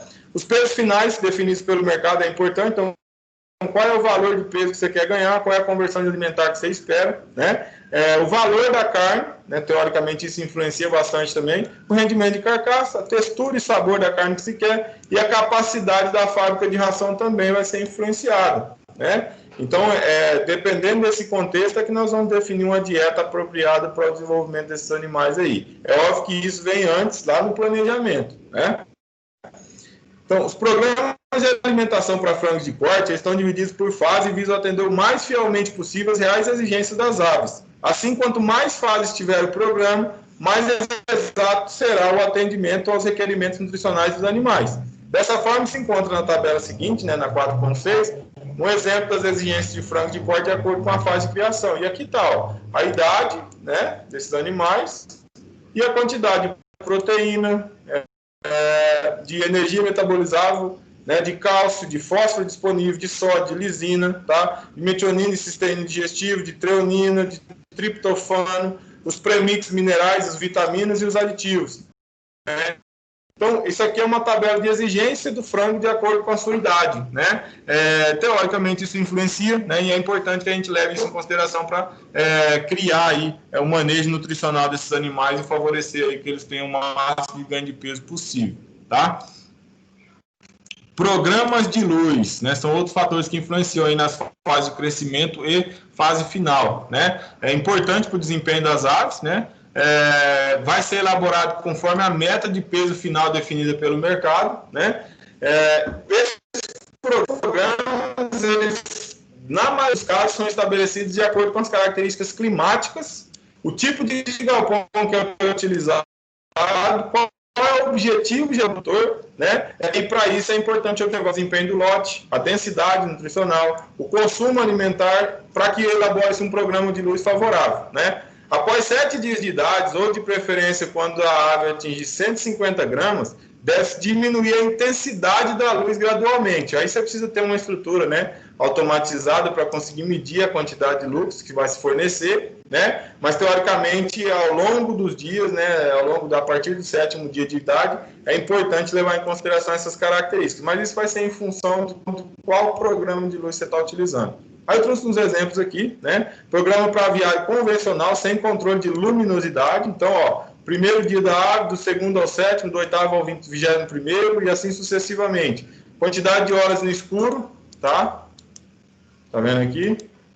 Então, ele vai fazer o quê? Isso aqui são a quantidade de hora de luz que esses animais vão ter ao longo dos dias, tá? E aqui tem um outro programa, né? Peso vivo ao abate, se você quer menos de 2,5 quilos ou mais de 2,5 quilos, a idade em dias, né? A quantidade de lux, né? E o fotoperíodo. E aí, assim sucessivamente, né? De 8 até 3 dias antes do abate, né? De 5 a 10 lux, 20 de luz e 4 horas de escuro. Né? Então, essas características, esses programas de luminosidade que são utilizados baseados em características específicas. Se vocês forem procurar mais, tem vários programas aí, inclusive tem pesquisas que falam de programa de luz para o desenvolvimento desses animais. Tá? Bom, pensando nesse contexto, né, de fato, a gente acaba por aqui as características, mas eu gosto de deixar os vídeos disponíveis e gosto de visualizar os vídeos com vocês, inclusive que pode surgir aí, né, dúvidas ou contribuições, e aí eu vou parar de compartilhar aqui minha tela e vou compartilhar o vídeo. Na verdade, eu vou compartilhar a área de trabalho, porque daí eu volto lá e fica mais fácil para você visualizar.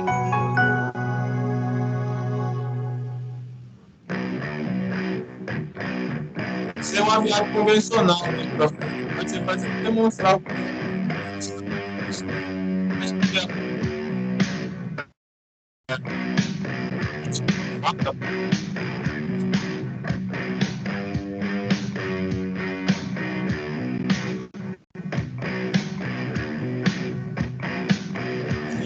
todos.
deu para ter uma noção básica aí de mais ou menos como funciona, né? Vou abrir aqui o outro. Só o calor ali tava quente, não tava aquela foto dos pintinhos lá. O pintinho tava tudo longe do aquecedor. Aham.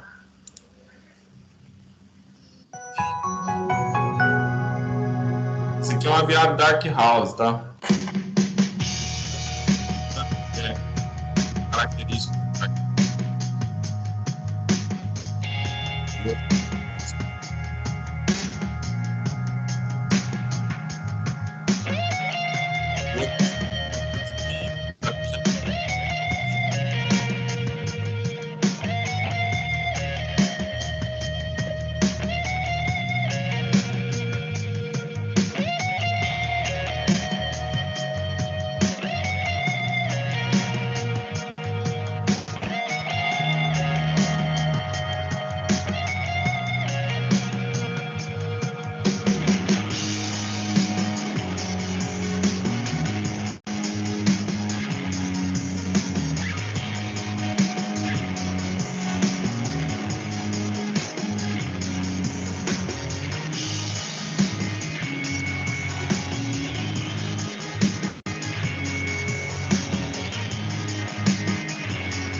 Bem diferente do convencional, né? Mas com característica bem mais interessante, pensando no contexto de controle, né? De luminosidade e todas as questões externas, fatores externos de fato, né? mais para um conhecimento mesmo. Eu acho que vai te falar um pouquinho sobre ele de fato.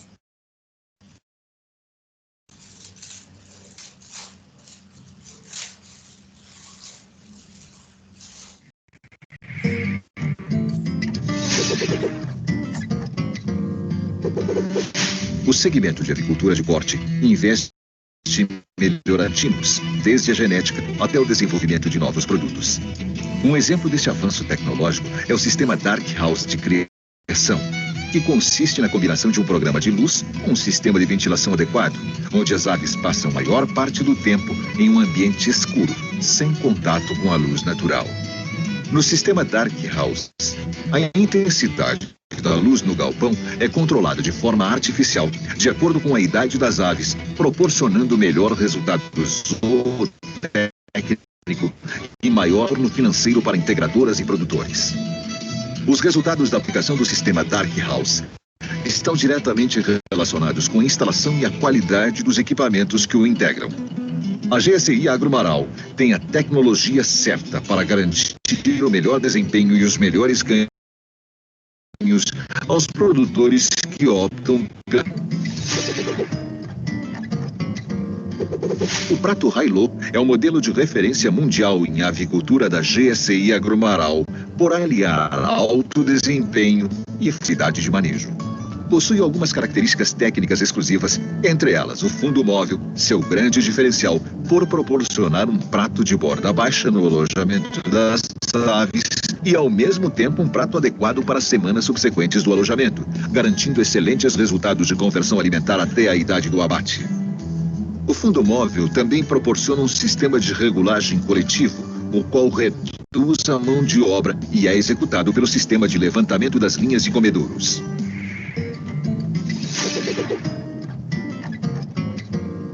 O NippleClick é um bebedouro com altíssima durabilidade e manejo extremamente simplificado. Traz inovações em design, montagem e novos materiais de engenharia que proporcionam maior vida útil, robustez e confiabilidade ao conjunto. Por suas qualidades, o NippleClick é a maior inovação do mercado, agregando excelentes resultados de desenvolvimento das aves por fornecer água em qualidade e quantidade adequada, pelo que possibilita fácil instalação e manejo. Além disso, em eventuais necessidades, com um simples clique é possível colocar ou remover o bico da tubulação de PVC que distribui a água no galpão.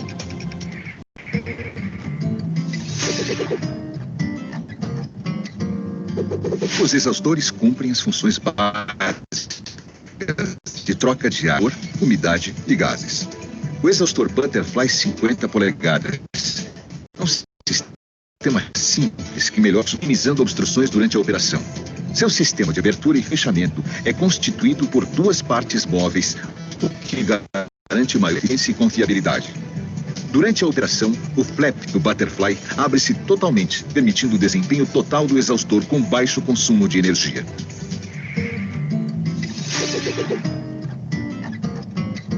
O inlet deterto é um produto que foi projetado para aproveitar o ar pré-aquecido acima da forração e disponibilizá-lo para o interior da instalação durante o período de aquecimento dos animais. O equipamento é isolado termicamente e sua abertura é feita por... O light trap serve para bloquear as entradas de luminosidade no aviário, pois a intensidade e o norte da luz devem ser rigorosamente controladas. Para que este controle possa ocorrer de forma correta, é necessário estar à frente dos exaustores, onde ocorre a entrada de luz natural no galpão.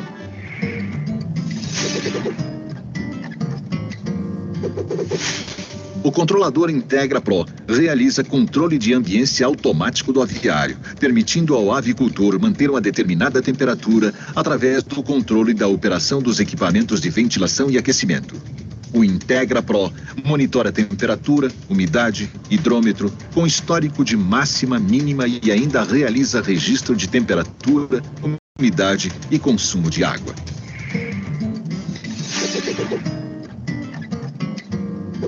Da mesma linha Integra Pro, o controlador de móvel da iluminação fornecida aos animais. Sua capacidade de potência 10.000 watts possibilita 15 programas para desligar simulando o anoitecer, ligar simulando o amanhecer, com controle de intensidade de acordo com a idade dos animais.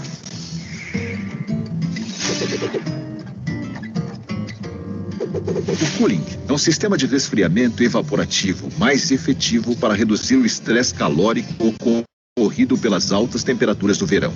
Ele retira o calor do ar externo, promovendo o ingresso de um ar mais úmido e de temperaturas mais adequadas, tornando o ambiente confortável. Quanto mais baixa a umidade relativa e maior a temperatura do ar externo, mais calor é absorvido através da água e o resultado será ar fresco. Sistema Dark House GSI Agromaral. Controle total de produção, resultando em melhor rentabilidade para o avicultor. GSI Agromaral. Desempenho superior. O resultado. Tirando a propaganda total, né? Mas a característica realmente é um fator muito importante no contexto evolutivo, né, da avicultura, né? Traz muito benefício, né? Óbvio que tem um custo alto também.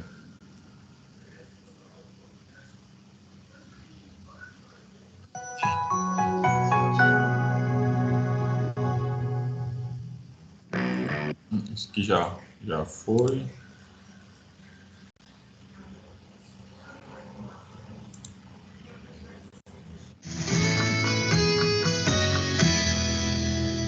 Falar um pouquinho sobre a produção. Estamos de volta e agora você vai ver como é feita a produção de frango de corte. Pois é, desde a genética das galinhas poedeiras até o nascimento dos pintinhos, que vão para os aviários para engorda. A Cooperativa Lar de Medianeira completa neste mês de setembro 20 anos da inauguração do seu primeiro frigorífico de abate de frangos em Matelândia, onde hoje são abatidas 350 mil aves por dia somente neste frigorífico. E para garantir uma carne de qualidade e atender um mercado exigente, o trabalho começa na produção de ovos. Há 3 anos, a Cooperativa Lar possui em Santa Helena uma unidade de recria de aves, matrizes, onde estão alojados 1.200.000 aves produtoras de ovos férteis. A área de 218 alqueires fica entre Matelândia e o distrito de Vila Celeste, no município de Santa Helena, com um cordão verde protegendo a área, distante da cidade para evitar contaminação. Para entrar na área de produção, tivemos que tomar banho dos pés à cabeça, trocar de roupa e esterilizar nossos equipamentos e pertences. Seguimos até uma estrutura de crescimento das matrizes que vão produzir ovos. A estrutura são 8 núcleos no total, iguais a esta. Aqui passamos por mais um banho e troca de roupa. Em 5 barracões, 4 de fêmeas e 1 barracão de machos, estão crescendo as matrizes vindas de indústrias especializadas em alta genética. Cada barracão abriga 16.875 fêmeas e 10.200 machos, alojados em barracões todos automatizados, com pouca luz para que as aves cresçam dentro da normalidade. Ambiente o mais natural possível, com ventilação adequada, comida balanceada, na quantidade certa para as aves não engordarem. Afinal, são reprodutoras. Tudo acompanhado no painel eletrônico que mede temperatura, umidade, nível de CO2 e ventilação. Essa pirâmide de alta produção genética foi desenvolvida pela Embrapa. A cria e o manejo na recria das aves, macho e fêmea, são semelhantes, porém criados em galpões separados. A partir de 21 semanas, começa a fecundação. Na criação de fêmeas reprodutoras, são 11 aves para 4 machos que se tornam matrizes reprodutoras de ovos. São 40 aviários para a produção de ovos, divididos em box de 1.200 aves, e com capacidade de 1.300.000 ovos ano. Nessa área, só depois de 3 dias de vazio sanitário que poderíamos entrar. Fomos então para os incubatórios. Na chegada, já tomamos mais um banho. Bom, gente, cada ave daquela, da recria, ela vai produzir, 160 ovos, é isso? Exatamente. Sérgio, 160 ovos na vida útil de cada ave daquela. Sim, na fase produtiva. Ou seja, a gente tem observado que tem evoluído muito essa questão da produção, tanto de ovos quanto de frango, né? Nesses últimos anos. O que se deve aí a essa evolução na produção? Bom, se deve a vários aspectos, né? Primeiro, primeiramente, aspectos genéticos, onde as empresas desenvolvem aves com potencial para maior ganho de peso no menor prazo possível. Aliado a isso também, evoluiu-se muito nas condições de estrutura das granjas, sejam condições de equipamentos que proporcionam melhores ambiências, temperatura, umidade. Também melhorou-se muito as condições sanitárias das granjas, evitando assim possíveis enfermidades nas aves. O mercado demanda crescimento de abate e a cooperativa está em um plano de desenvolvimento dentro do seu planejamento estratégico para ampliação da produção de frango de corte. Atualmente, a LAR possui duas unidades de abate de aves, uma localizada no município de Matelândia e a outra localizada no município de Cascavel. Nosso raio de ação são nessas regiões, entre Cascavel, Toledo, Medianeira, até Santa Terezinha do Itaipu. Os ovos recolhidos na cria vão para o incubatório. Ficam 18 dias e 17 horas nas incubadoras e vêm para a sala de vacinação. Todo o sistema é automatizado. A primeira máquina identifica o ovo com o embrião vivo através do batimento cardíaco. Na segunda máquina, a vacina só é injetada nos ovos com embriões vivos.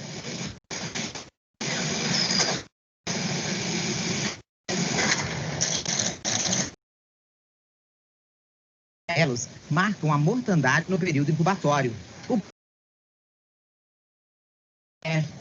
As vacinas são para prevenir a mareque, doença que paralisa as aves, e o gumboro, doença infecciosa. As vacinas são aplicadas somente nos ovos férteis.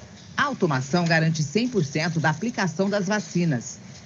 Os ovos sem embriões vão para a indústria de ração animal e os ovos vacinados vão para a incubadora e ficam 3 dias até nascerem.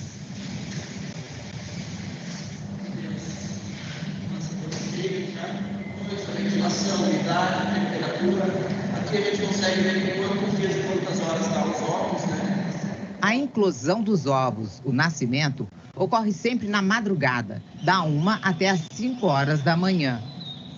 Daqui seguem para uma primeira triagem, onde são retirados cascas de ovos e pintinhos defeituosos. Mais uma triagem, a segunda, e partimos para a vacinação, agora por aspersão. Essa cor verde é da vacina contra bronquite. São 4h35 da madrugada. E o trabalho, gente, aqui não para. Esses pintinhos nascerão hoje. São 340 mil por dia, que dentro de, no máximo, 3 horas, vão chegar nas propriedades rurais. Vão ser entregues aos produtores para engorda.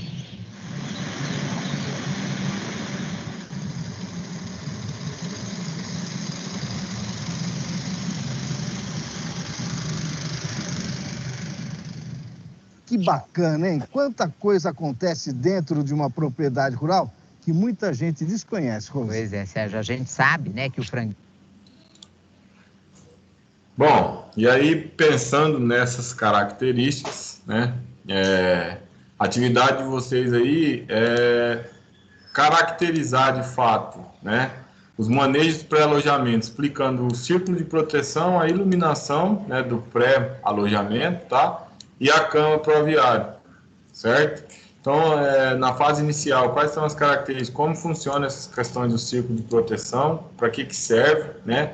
E, por exemplo, inclusive, o Juliano já falou aí, né, que sobre a questão dos pintinhos estarem separados ou mais próximos um do outro, o que influencia, o que é isso, o que quer dizer, né?